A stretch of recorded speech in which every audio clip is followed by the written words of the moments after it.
सभी को जय मसीह की। प्रेज द लॉर्ड भाई और बहनों, आइए हम लोग परमेश्वर की जीवित वचन को देखेंगे। उत्पत्ति का पुस्तक अध्याय 27 हम लोग देखेंगे 40 से आगे। यहाँ पर लिखा गया है कि तू अपनी तलवार के बल से जीवित रहे और अपने भाई के अधीन तो हो, पर जब तू स्वाधीन हो जाएगा तब उसके जुए को अपने कंधे पर से तोड़ फेंके। एसाप ने तो याकूब से अपने पिता के दिए हुए आशीर्वाद के कारण बैर रखा और उसने सोचा, मेरे पिता के अंतकाल का दिन निकट है, फिर मैं अपने भाई याकूब को घात करूँगा। जब रिबका को उसकी एक पहिलौठे पुत्र एसाप की ये बातें बताई गई, तब उसने अपने छोटे पुत्र याकूब को बुलवा कर कहा, सुन, तेरा भाई एसाप तुझे घात करने के लिए अपने मन में धीरज रखे हुए हैं। इसलिए अब हे मेरे पुत्र, मेरी सुन और हारान को मेरे भाई लाबान के पास भाग जा और थोड़े दिन तक, अर्थात जब तक तेरे भाई का क्रोध न उतरे तब तक उसी के पास रहना। देखिए भाई और बहनों, इस वचन को जब हम देखेंगे तो यहाँ पर क्या हो गया। हम लोग जब पहले इस वचन को पढ़े थे 27 अध्याय में कि 2 बेटे हैं, जो बड़ा का नाम एसाव है और छोटे का नाम याकूब है। और उनका पिता मतलब इसहाक चाहता है कि उनके जो बड़ा बेटा एसाव है वह जंगल में जाके शिकार करके लाए और उनके लिए अहर तैयार करके उनकी रुचि के अनुसार भोजन बनाए और उसको खिलाए, ताकि वह क्या कर सकें, उसको जी भर के आशीर्वाद दे सकें। पर इस बात को याकूब के माँ जो रिबका थी वह सुन ली और अपने बड़े बेटे के बदले छोटे बेटे को आशीर्वाद दिलाना चाहता है, जिस वजह से अभी छोटे बेटों से बोल रहा है कि तेरे पिता और तेरे बड़ा भाई ने ऐसे ऐसे करके बात किया है, इसीलिए मैं चाहती हूँ कि तू आशीर्वाद को तू पाए।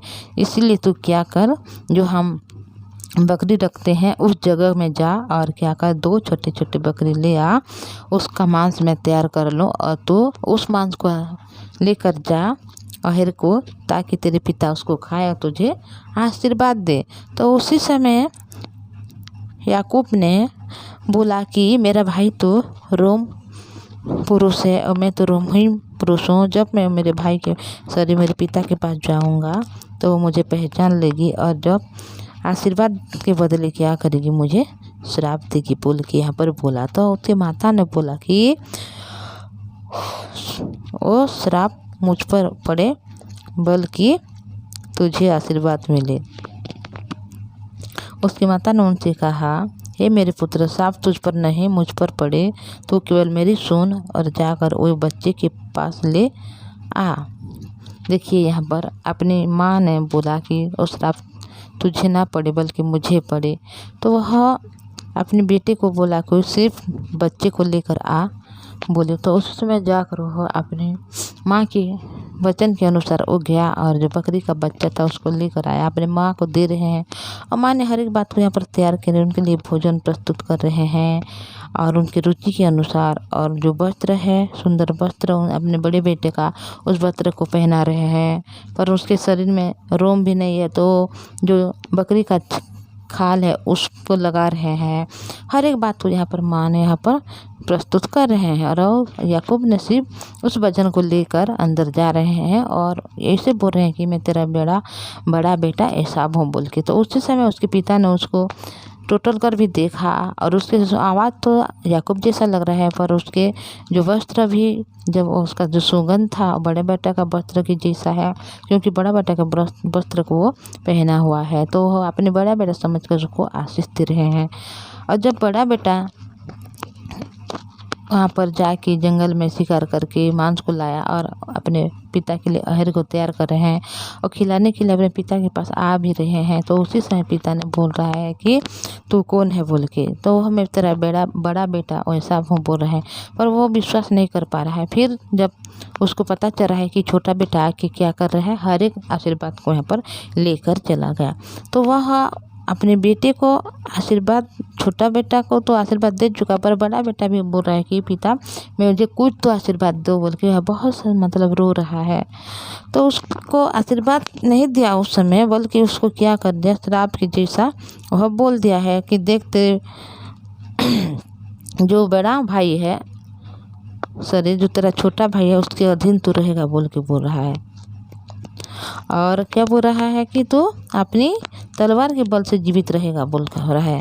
और तो जब स्वाधीन हो जाएगा उसके जुए उसके कंधे पर तो तोड़ फेंके बोल के यहाँ पर लिखा गया है। भाई और बहनों, ये जब वचन हम देखते हैं तो हमारी समझ से बाहर है, क्योंकि जब ये वचन को हम पढ़ते हैं, ये उत्पत्ति का 27 अध्याय, तो एक स्टोरी है जो मैंने अभी बताई। उस स्टोरी को हम सब समझते हैं, पर स्टोरी के अंदर की जो बात है उसको हम लोग समझने के लिए हमें लगता है भाई और बहनों, क्योंकि देखिए यहाँ पर बड़ा बेटा जो है वो आज्ञाकारी हो गया। यहाँ पर अपने पिता के कहे हुए हर एक वचन के अनुसार वह जंगल को जा रहे हैं और अपने पिता के लिए वह भोजन को प्रस्तुत कर रहे हैं और ला रहे हैं।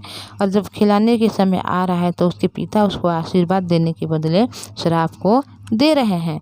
तो ये अन्याय है बोल के हमारे मन में एक सोच भी आएगा। पर जब छोटा बेटा है वो कुछ भी नहीं किया, बल्कि सिर्फ अपने मम्मी के बात पर हर एक काम को किया, जिस वजह से वो आशीर्वाद को पाया। तो देखिए भाई और बहन, उसी प्रकार हम मनुष्य हैं जो अपने हिसाब से अपने बलबूते पर हर एक काम को हम जीतना चाहते हैं और हर एक काम को हम क्या करना चाहते हैं, आशीष पाना चाहते हैं अपने हिसाब से।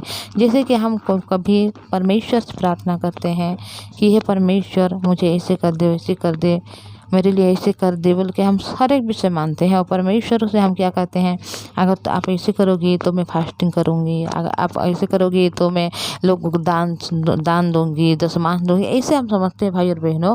पर परमेश्वर कभी भी हमसे मतलब हमारे व्यवहार को हमारे कार्यों के द्वारा हमें अनुग्रह नहीं करता, बल्कि परमेश्वर अपने अनुग्रह हमें दया से करता है और प्रेम से करता है। खुद के तरफ से वह करता है, हमारे तरफ से नहीं करता है। इसी प्रकार अभी याकूब को कुछ करने के लिए नहीं पड़ा, बल्कि उनके माँ के हर एक काम के अनुसार वह सिर्फ बकरी का बच्चा को लेकर दे रहे हैं और उसके माँ हर एक काम यहाँ पर कर रहे हैं। उसी प्रकार भाई और बहनों, जब हम दुनिया में वास करते हैं, जगत में वास करते हैं, हम परमेश्वर के सम्मुख जाना चाहते हैं, परमेश्वर को खुश करना चाहते हैं, पर अपने काम से करना चाहते हैं, अपने बलबूते पर करना चाहते हैं, अपने व्यवहार के द्वारा करना चाहते हैं। क्योंकि परमेश्वर कभी भी मनुष्य की मन को नहीं, उनके हृदय को नहीं देखता, क्योंकि मनुष्य के हृदय में कोई भी अच्छी वस्तु वास नहीं करती, हर एक बुराई भरा हुआ है। जैसे उत्पत्ति 5:6 में जो लिखा हुआ है कि परमेश्वर ने पृथ्वी को जब देख रहे हैं तो मनुष्य के हृदय में सिर्फ क्या दिख रहा है, बुराई दिख रहा है। परमेश्वर जानता है कि मनुष्य बुराई ही करता है और बुरा ही कर सकता है, इसीलिए परमेश्वर मनुष्य के हर एक काम को मैले और चितड़े के समान देखता है। अगर हम कोई भी उत्तम काम करें, अच्छे काम करें, तो परमेश्वर की नज़र में वो क्या है, मैले और चितड़े हैं। इसी वजह से हम लोग जब, और एक वचन है जहाँ पर लिखा गया है कि रोमियो 3 का हम देखेंगे, रोमियो की पुस्तक अध्याय 3 का 20 में लिखा है कि क्योंकि व्यवस्था के कामों से कोई प्राणी उसके सामने धर्मी नहीं ठहरेगा, इसलिए कि व्यवस्था के द्वारा पाप की पहचान होती है। व्यवस्था जो काम करते हैं उसको व्यवस्था कहा जाता है, कि हर एक काम को जो हमें बोला है उस काम को पूरा करना है, वो व्यवस्था पूरा करना है बोल के कहा जाता है। तो यह बड़ा बेटा क्या कर रहा है, यहाँ पर व्यवस्था के द्वारा, कामों के द्वारा क्या कर रहा है, अपने पिता को खुश करके उससे आशीर्वाद लेना चाहता है। पर छोटा बेटा यहाँ पर क्या किया, वो अपनी मतलब बलबूते को नहीं देखा, अपनी शक्ति को नहीं देखा, अपने काम को नहीं देखा, बल्कि माता के हर कामों में वो आशीर्वाद को पा रहे हैं। जिस प्रकार परमेश्वर पिता ने क्या कर रहा है, मनुष्य को अनुग्रह देना चाहता है, उनको उद्धार करना चाहता है, किसके द्वारा, यीशु मसीह के द्वारा। इसीलिए हम मनुष्य कुछ नहीं कर पाए, जिस वजह से यीशु मसीह ने आके मनुष्य के हर एक पाप को अपने ऊपर लिया और क्रूस में वह बलिदान हुआ, ताकि उसके द्वारा हम लोग क्या हो गया, अभी हम लोग अनुग्रह को पाए, आशीष को पाए, उद्धार को पाए और हम लोग धार्मिक ठहरे भाई और बहनों। तो हम जब इस वचन को हम देखते हैं तो यहाँ पर जो माँ है, रिबिका है, हम यीशु मसीह की छवि उसमें देखते हैं। और जो बड़ा बेटा और छोटा बेटा है वो हम मनुष्य हैं, जो मनुष्य बड़ा बेटा के सदृश है, जो अपने कर्मों के अनुसार अपनी ताकत, अपने बलबूते पर परमेश्वर के अनुग्रह को पाना चाहता है। और छोटा बेटा जो है और एक मनुष्य है जो सिर्फ केवल परमेश्वर के पुत्र यीशु मसीह के ऊपर भरोसा करता है और उनके भरोसा करके हर एक आशीर्वाद को पाता है। तो भाई और बहनों, हम कभी भी अपने व्यवहार से, अपने कर्मों से कभी भी हम लोग धर्मी नहीं ठहरेंगे, बल्कि हम यीशु मसीह के भरोसा करके उनके हर एक काम जो परमेश्वर यीशु मसीह ने किया है उसको सिर्फ हम ग्रहण करें और विश्वास करेंगे तो हम अनुग्रह को पाएंगे और स्वर्ग राज्य की अधिकारी हो सकते हैं और हम लोग धार्मिक हो सकते हैं। तो हम अपने कर्मों से नहीं बल्कि अनुग्रह से धार्मिक हुए हैं। हम अपने बलबूते पर नहीं बल्कि यीशु मसीह के लहू के बहाने के कारण क्रूस में जो वह कुर्बान हुआ उसी की वजह से हम लोग धार्मिक है। तो आइए हम लोग कभी भी अपने आप, अपनी ताकत, अपने बल को ना दिखाते हुए प्रभु यीशु मसीह की इस लहू को जो क्रूस में बहाया है हमारे लिए, उस लहू को हम विश्वास करें और यीशु मसीह को विश्वास करें, ताकि हम अपने आप को क्या बोल सकें, धार्मिक बोल सकें और स्वर्ग राज्य की अधिकारी हो सकें। तो मैं इतना ही बोलूँगी भाई और बहनों, हर एक काम को हम लोग, हर एक बात को हम लोग वचन के अनुसार हर एक को हम थोड़ा थोड़ा करके आगे देखेंगे। तो अगर मैं आप लोगों को रिक्वेस्ट करना चाहूँगी कि अगर पहली बार इस चैनल में आप आए हैं तो सब्सक्राइब कीजिए, लाइक और शेयर कीजिए, ताकि हर एक जब मैं वचन अपलोड करूँगी तो सबसे पहले आपके मोबाइल में आ जाएगा और आप वचन को सुनने पाएंगे। तो प्रार्थना करेंगे। धन्यवाद पवित्र परमेश्वर पिताजी, धन्यवाद करती हूँ, आपकी दया, आपके अनुग्रह महान है प्रभु जी। जिस प्रकार याकूब एसव है यहाँ पर पवित्र परमेश्वर पिता, उन दोनों में से पिता परमेश्वर जो बड़ा बेटा को आशीर्वाद देना चाहता है, उनके पिता पर छोटा बेटा यहाँ पर आशीर्वाद को पा रहे हैं, क्योंकि बड़ा बेटा अपने बल बूते पर करना चाहता है और छोटा बेटा अपने बल बूते पर नहीं बल्कि माँ के अनुग्रह से हर एक बात को जो पाया है। उसी प्रकार प्रभु यीशु मसीह के लोग के द्वारा प्रभु परमेश्वर पिता हम सारे मनुष्यों को अपना अनुग्रह दिया, आशीष दिया प्रभु, और हर एक को अपने धार्मिक बनाए, स्वर्ग राज्य की वारिस बनाए प्रभु। धन्यवाद करते हूँ।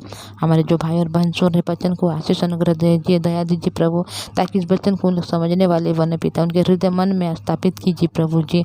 उनके परिवार के हर एक सदस्य को आप आशीष कीजिए, ताकि आपके जीवित के वचन को सुने प्रभु, और हर एक लोग उद्धार को पाकर स्वर्ग राज्य में अधिकारी होने वाले बने प्रभु जी। आपने हर मनुष्य को चुन लिया है, स्वर्ग राज्य के अधिकारी बना चुका है प्रभु जी। इस बात को सिर्फ वो लोग जाने पिता, और यीशु मसीह के लहू को सिर्फ ग्रहण करने वाले बने प्रभु। आप मदद सहायता कीजिए, उनके परिवार के हर सदस्य को आशीष दीजिए। कोई भी रोगी है, दुखी है पिता, हर एक को आप दया कीजिए, अनुग्रह कीजिए, चंगाई दीजिए प्रभु, उनके हर एक काम में आप सफल कीजिए। आप तो कहे पिता कि आपने हमें इतना प्रेम किया है कि हर एक बातों में आप हमें विजयी कर चुका है। आपके पवित्र नाम को धन्यवाद करते हुए यीशु के नाम से मांगते हूँ, आमीन। सभी को जय मसीह की। थैंक